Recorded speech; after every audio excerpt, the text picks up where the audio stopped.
Kia ora, as in a traditional New Zealand greeting rather than the old orange squash. So there's a clue as to what I'm reviewing today. Hello, it's Pete again here from Pete's Independent Sample Surveys for Wine and Snacks, here for my second review. Following the phenomenal success of my last video, where I had no less than 3 people ask for more, I decided to fulfill this growing demand by doing another review of last night's beverage and savouries. Having thought about it, I'm actually quite proud of my channel name, Pizwas, as I realise I can easily adapt it for my other hobbies just by changing the last few characters. For instance, I could have Pete's Independent Sample Surveys for Fish in Tanks, or PissFit. Or I could have Pete's Independent Sample Surveys, Photos of Things, or PissPot. Or I could even go for Pete's Independent Sample Surveys for fast automobiles, cars, etc. Pissface. I'd welcome any other suggestions, although I'd appreciate if you'd avoid coming up with an acronym for OFF. So, last night, being Friday night, we delved deep into the wine cupboard and came up with this little beaut. Mudhouse Sauvignon Blanc, or if you're a wine snob, Sauvignon Blanc. This one comes in a green bottle, so I'm considering buying 9 more so I can stick them on the wall and have a sing-song. It claims to be 100% carbon neutral, and I confess, having drank it last night, I couldn't taste any traces of carbon whatsoever, so they're probably right. It comes from Marlborough, which in my day was a packet of fags. Apparently it's also a town in New Zealand. It's incredible to think really that this wine has travelled 18,938 kilometres around this planet to spend the last foot or so of its journey sliding down my gullet. I note that it's a 2020 vintage, which might have put me off if I'd realised last night, but it just goes to show that some good things came out of this year.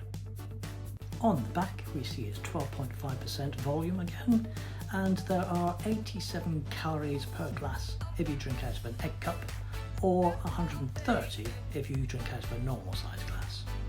I hadn't yet worked out how I'm going to use the 2 glasses worth of energy this rocket fuel gave me last night yet. I think as it's a lazy Saturday, I may well decide to save them for another day.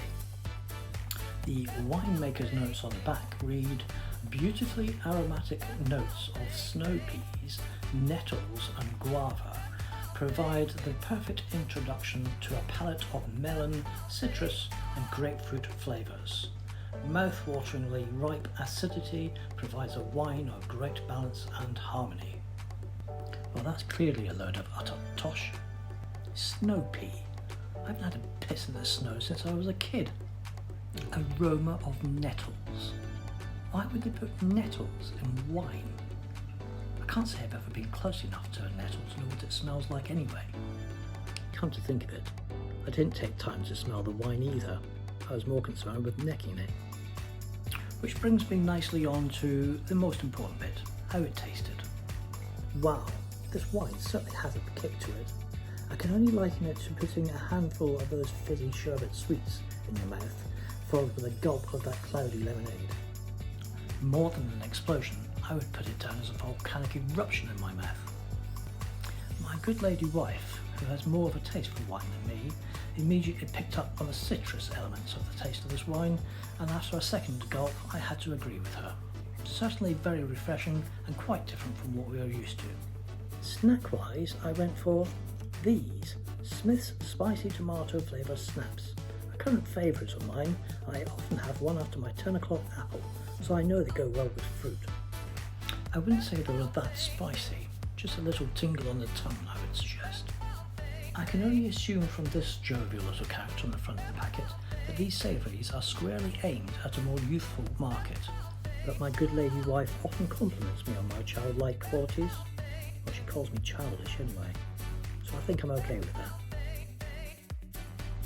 Right then, another good evening fueled by fine wine and spicy snacks.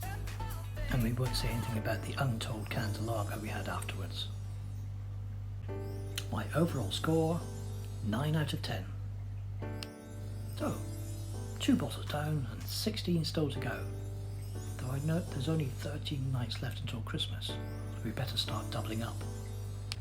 Stay tuned for more great reviews. Cheers!